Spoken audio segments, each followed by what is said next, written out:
What's up? How you doing? Here we are. Today is a beautiful day out. Beautiful day. It's got that mild tropical feel to it. A slight breeze going by makes you feel like it's 1974. Have some tea here, freshly squeezed Lipton.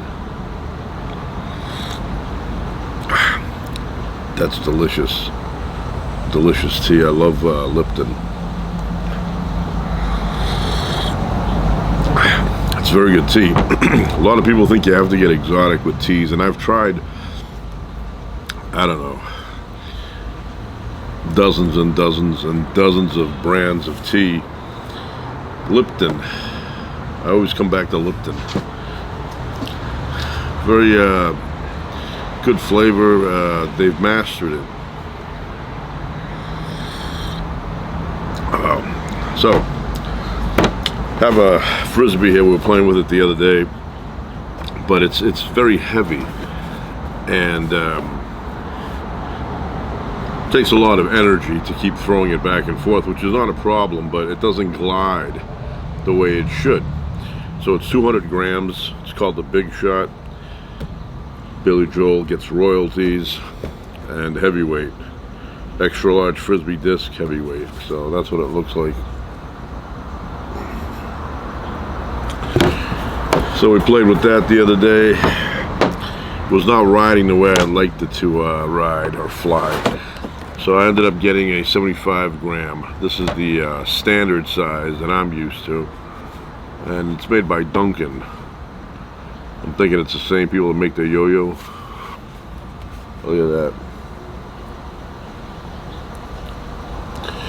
So this one here, you can feel it. It's got just the right amount of plastic to it. So we'll try that. Yeah. DuncanToys.com.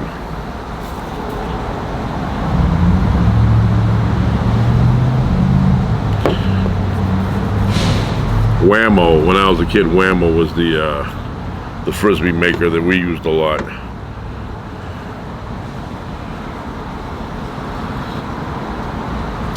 It's so good. And lately I've been getting into the boomerang business. I'm fascinated with throwing something and it coming back to you. So I have this one here. They're all wood. Plywood. Look at that.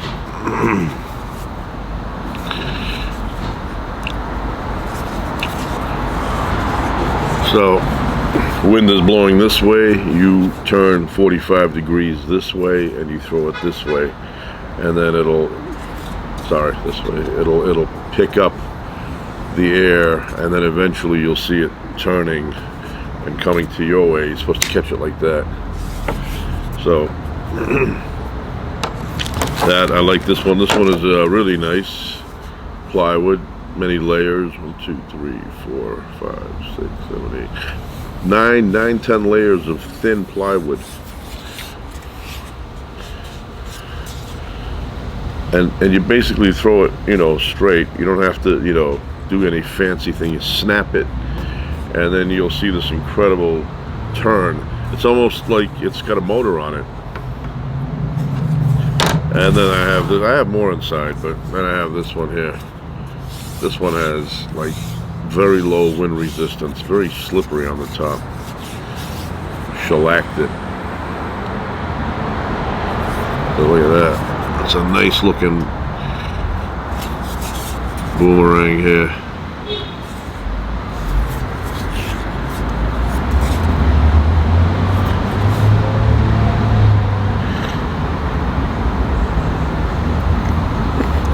Doesn't say it's made in Australia, but it says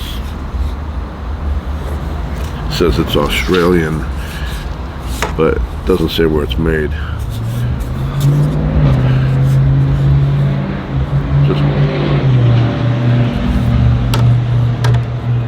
So I don't know who you give credit for inventing this. Had to be a caveman somewhere that came up with it. But you look at cultures throughout the world, and a lot of them had it. A lot of them had this for hunting. Australia, we know Aboriginal people there, who I am assuming at some point came from Africa, because you find this in Africa. Egypt, ancient Egypt had the boomerang. I'm sure other countries in Africa had it. Very advanced civilization in Africa thousands of years ago, so they had a lot of these tools, these hunting gadgets.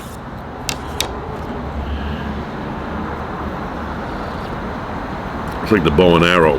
Bow and arrow, we think of the American natives here, the Sioux tribe and the Comanches and Apaches with the bow and arrows, but bow and arrow, you could find it all over the world. Japan, you could find it in Egypt again. So it's one of those things, mother of invention, necessity. So a lot of these cultures came up with this stuff independent of each other. You know, it's like using a rock to kill a rabbit with. Every culture does that at some point, right? It's not like somebody invented that and then went around and told the rest of the world, hey, you know, you can pick up that stone, throw it at about 70 miles an hour and hit that rabbit over there and get a meal out of it. It's just mother of invention is necessity, so people come up with this stuff. If I had the room here, I'd throw it like, it'd be cool if I could throw it this way, and then it would go around the house and then come over here and I'd grab it with this hand. But it would hit so many things along the way, including maybe some neighbors' windows.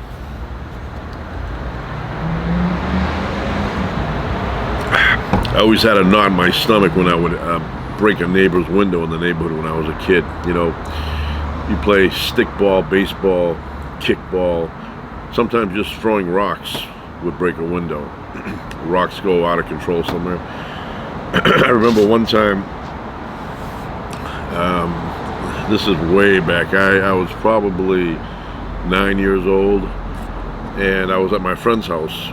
So my house, then we had a neighbor here, and then we had my friend. So there was quite a gap there. And I was at my friend's house, and I had a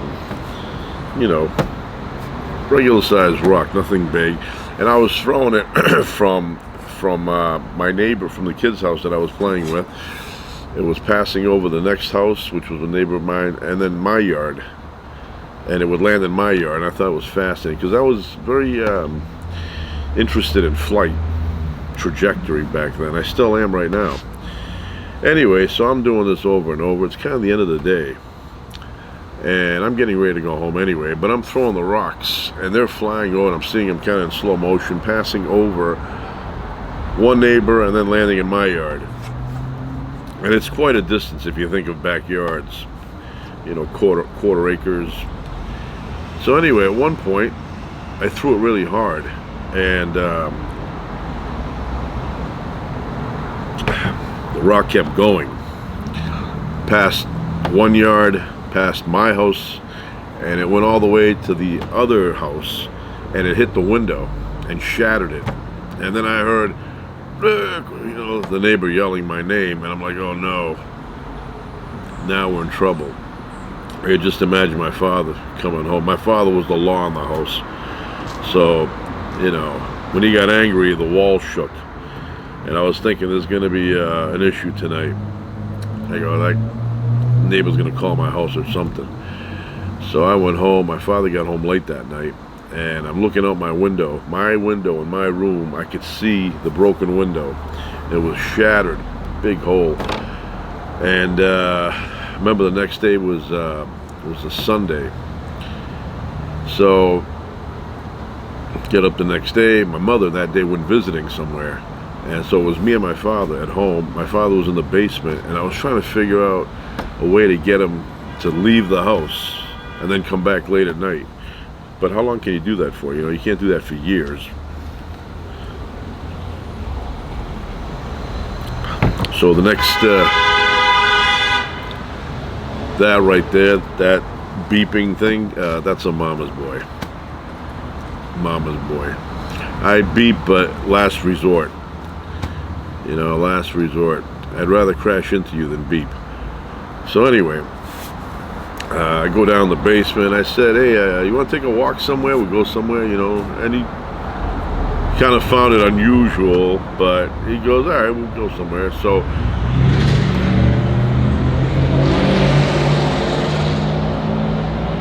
like a Sanford and Son truck. So my thing was going down the driveway and then taking the right. Once I was past that certain point, then I was okay. The neighbor was not going to see us. So we get out, I'm all nervous. We take the right, we go up the sidewalk, and now we're clear. And I knew now for the next 2 hours I was safe. Because earlier in the day I'd seen my neighbor strolling around, you know, the backyard.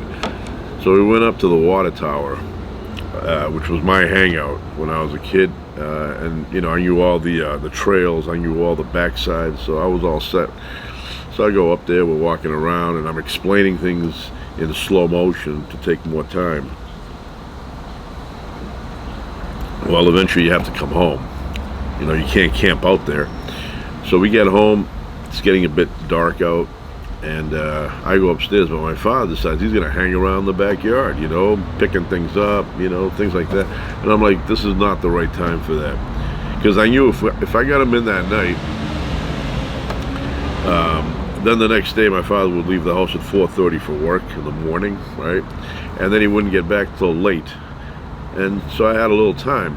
But now that I see him in the backyard, so I'm looking out the window and I see my neighbor come out and tells one of these to my father. My father goes up there and he's looking up at the window, he's looking back at the house where I'm at, and they're explaining back and forth. And then my father comes in and I'm expecting all hell to break loose, although, you know, really, accidents happen. And he comes up, and the opposite of what I expected. Very understanding. He said, don't worry, he goes, we'll fix it together.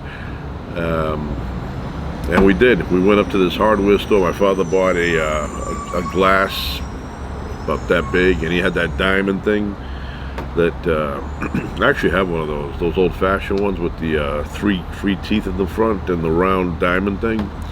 You pull it across a couple of times and you tap it underneath, click, click, click. It causes a break, and then you break it off the side.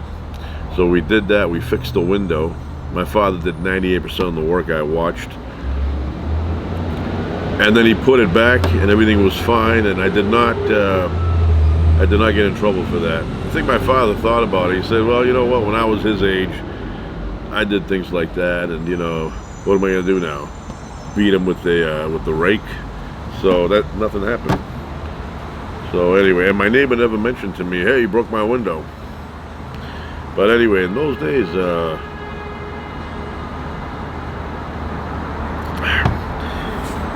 I could throw far. I don't know now if I could throw far. I mean, I'm throwing this kind of far, but in those days, for a kid, I was able to throw very far, and I was accurate. I was able to hit things from quite a distance. And not that, you know, I was born with that genetic gift to hit things from a distance, but I threw rocks so much when I was younger, rocks, sticks, you name it, that I just got better over time. You know, I just developed a skill. So I was so good at throwing that a lot of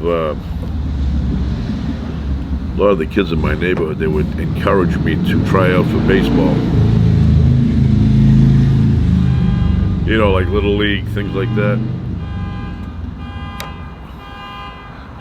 That's all in tune and on beat.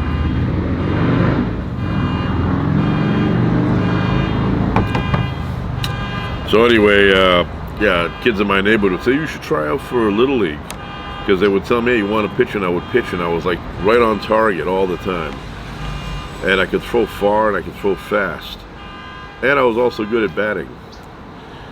So, but I never, I don't know, I felt like it would take too much of my free time up, dedication to Little League. But yeah, I was pretty good at that. I was good at kickball, good at that squash thing. And what else did we play? Relivio, I was like greased lightning. You know, like the car. Nobody could get me back then. Now probably they can get me. You get roly-poly, you get a little older, you thicken, and you know, even the slowest kid in the 8th grade can get you. But back then, man, nobody could get me. I was the first one they would pick on every team. You know, if they ever had a team like for Relivio, they would say, Nick, I was always first. Said, can't get that guy.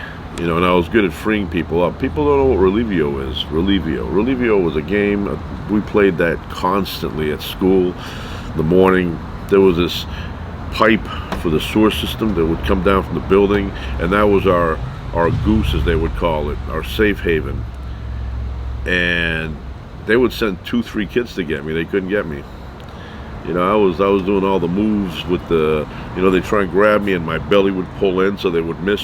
If you watch it in slow motion, you'd see the belly pull in, and then I didn't have a belly back then, but it would go even further in.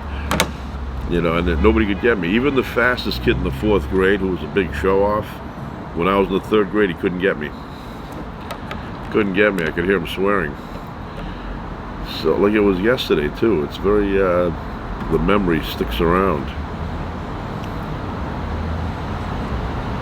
But Relivio, I felt like, you know, I didn't invent it, but I felt like I did. I was really good at Relivio.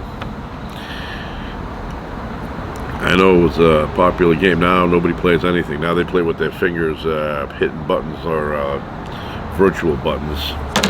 Anyway, so that's that. Well, they want to throw them all together, see what happens. And then I got a new, my old one expired. Never used it, but you know, you want to have a fresh one.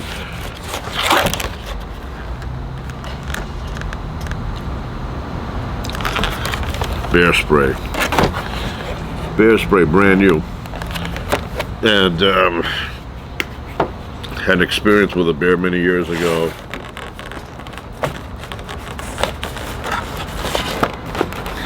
Hey, you can't open these. You buy them and you still can't open them.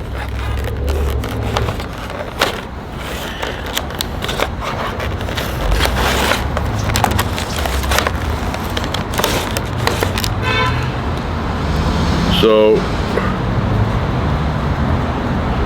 pretty much my whole life,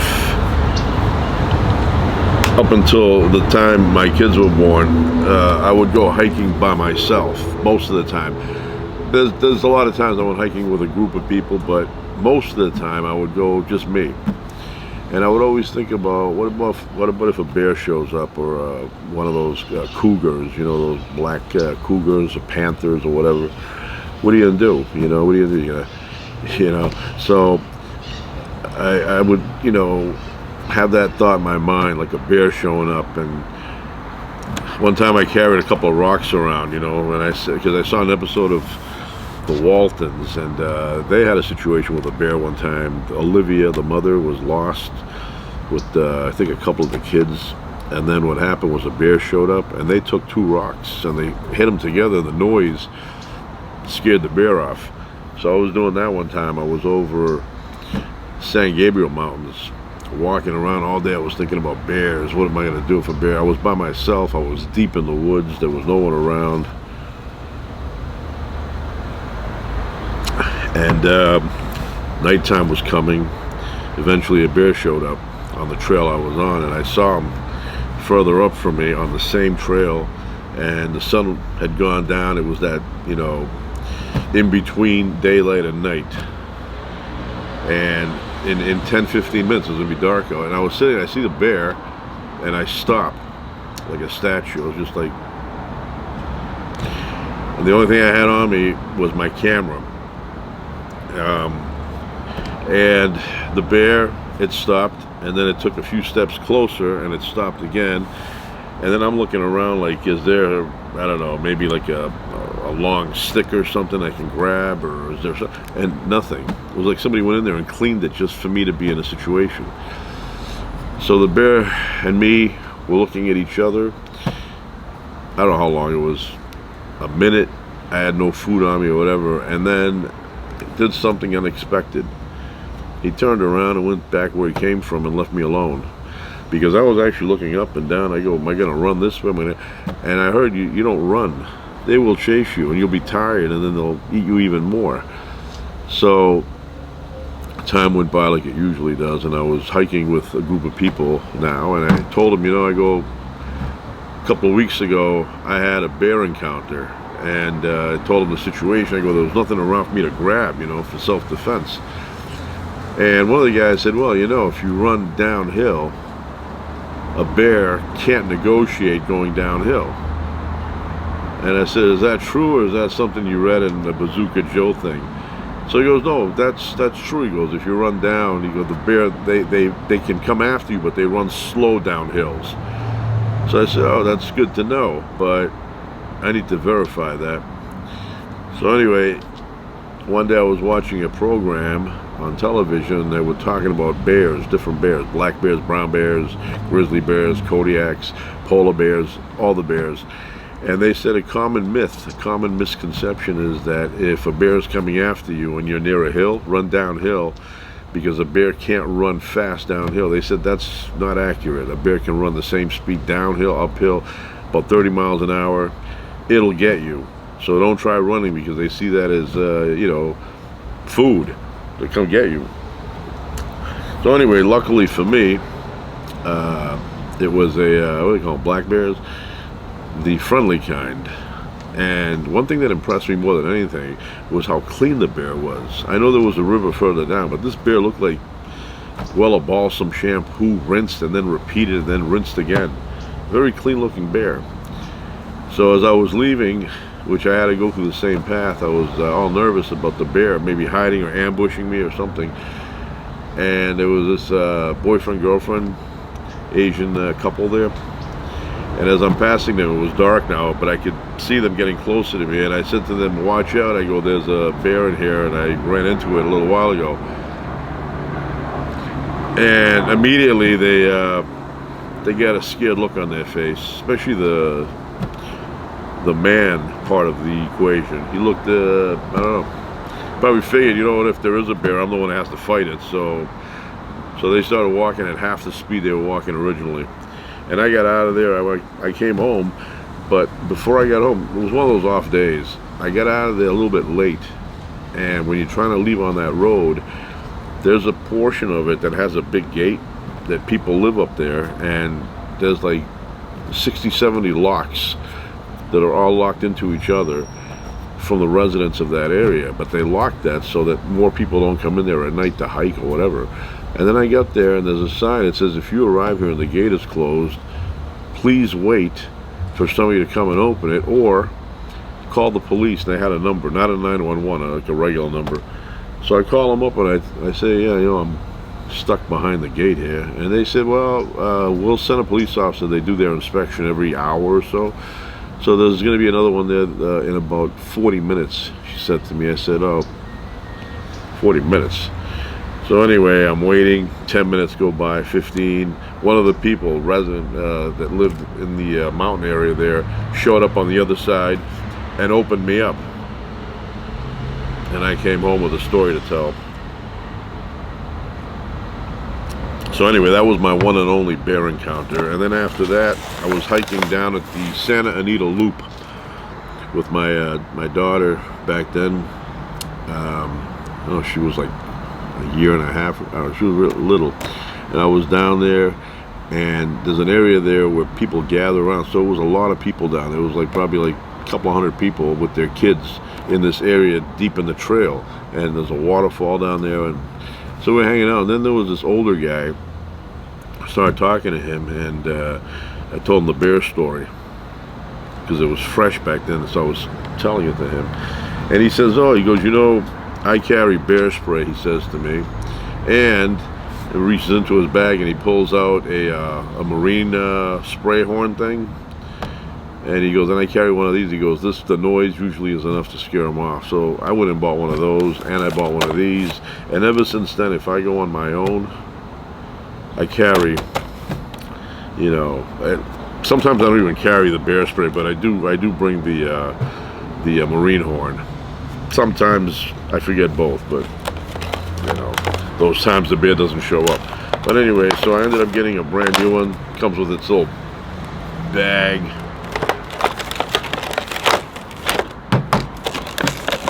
It's got directions here. don't use on people.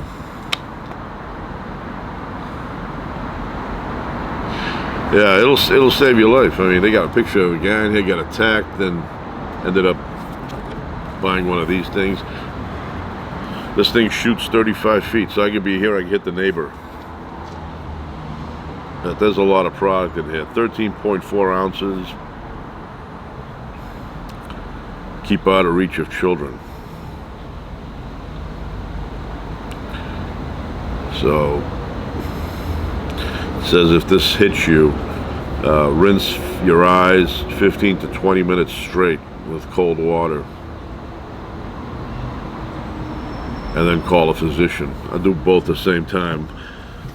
Call a physician while the water's in my eyes. I got hit one time with heat that there was like a muscle, pain relief thing.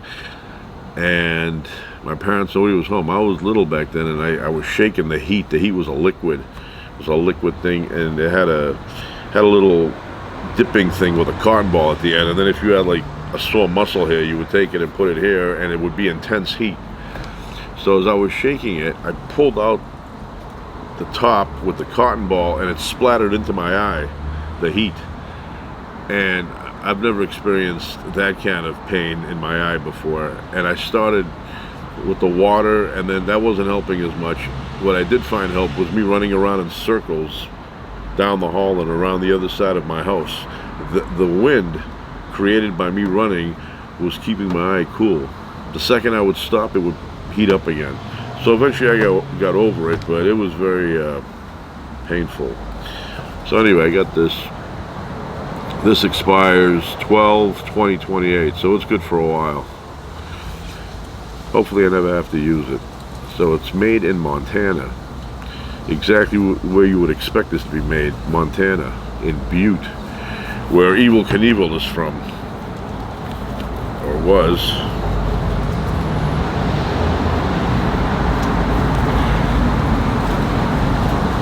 Well, I'll put it in.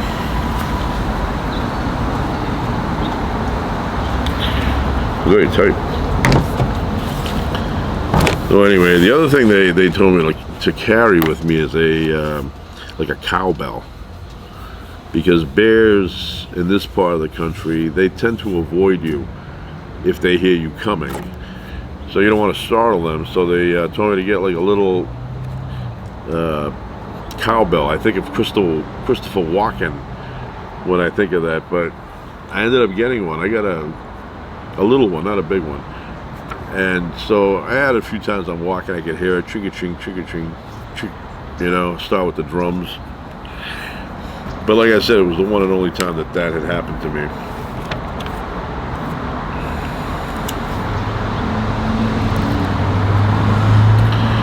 Yep, they got different sizes in here,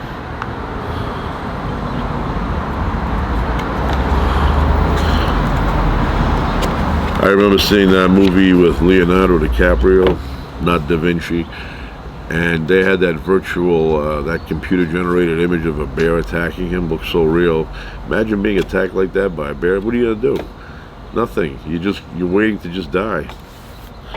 Get up and give him body shots, and the bear is not gonna care. It doesn't care, because the fur and the fat on a bear is the cushion. That's like, getting punched in the stomach by a, squirrel. A little squirrel hitting you in the belly. Ah, that's good tea. Got colder now, but yeah, it's so nice out. Today would be the perfect day. Sit here, have a television right there, and watch bowling. Earl Anthony versus Mark Roth.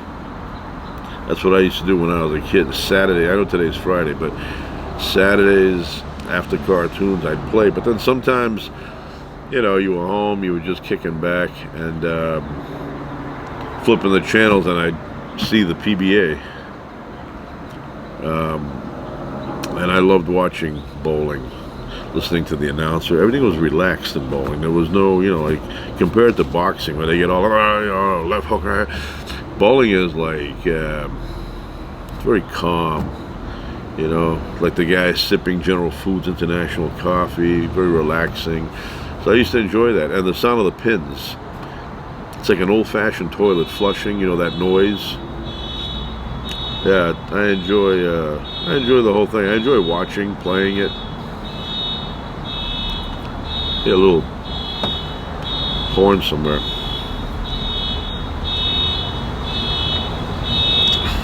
But I always had the windows open no matter what, especially in the, you know, we know the summertime is obvious, but fall time, that air coming in, that fall smelling air, I love it. But that was my thing. I had a window here and a window here, and I'd open them up and you had a nice current going through. And I'd have it, I always slept with the window open my whole life until I met my wife. She does not allow the window to be open at night. My whole life, you know, I would go to sleep with the window. In the wintertime, I would have it open about that much, which is enough to get the room to be like 20 degrees. And I remember, you know, my mother would come in, you know, in the morning for something, and she would be like, "Why is your room so cold?" And I'm thinking, because you see the window is open over there. That's probably one reason. You don't notice that? So I would have my window open, and, you know, that's my thing. I want the air in the room to be cold, but I want the blanket to keep me warm. I don't like warm air where I'm in there, I'm breathing, you know, carbon dioxide all night. I want the air to be nice and crisp while I'm underneath a nice blanket. Preferably one from the Nepal community. So that's the way I like it. I like it in the wintertime. Even in the wintertime, I don't know, people like, they bundle everything up.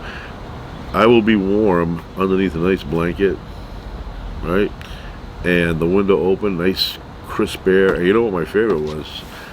Summertime, springtime, when there was a crazy thunderstorm. You know, I remember I would have the windows open all the way up, and that rain air would come in and out, that refreshing rain air. And then sometimes you'd be in a deep sleep, and that lightning and thunder would come, and it would sound like literally bombs dropping. They'd wake you up, and you're like, "What's going on here?" And then it felt like somebody was like, you know, hitting you with X-rays or something with that flash. So we used to get some good thunderstorms here in LA. It rains, but as far as thunder and lightning, hardly ever. In the desert, I've been in the desert a few times when it was raining hard, and there's crazy lightning out there. But over here, you don't really get the thunder, and I miss that. I miss the thunder and the lightning.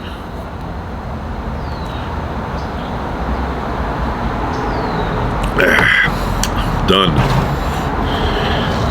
So yeah, I like crazy rainstorms with thunder and lightning every 4 minutes. You know, that extra where you hear the bass and it rattles the fillings in your teeth. That's the way I like it. But yeah, I always slept with the window open. I don't know, it just makes me sleep better. And then my bride said, at the beginning she pretended to be for it. At the beginning, you know how everybody pretends that they're flexible. And then after that, she's, it's too noisy outside. I don't like the window open at night, and I can hear cars and they keep me up. Yeah. So I missed that. Missed the window open at night. But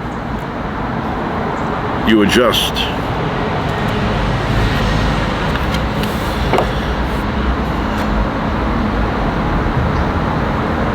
There's a lot of product in here, and this thing, you pull it out, and then, you know, you aim it, boom, get the bear. The bear's like, what is that? You know, has no idea what's going on.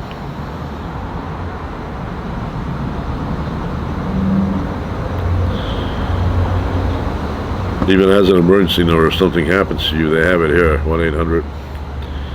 1-800-535-5053. All right, getting a little hungry now. I could go for some scallops.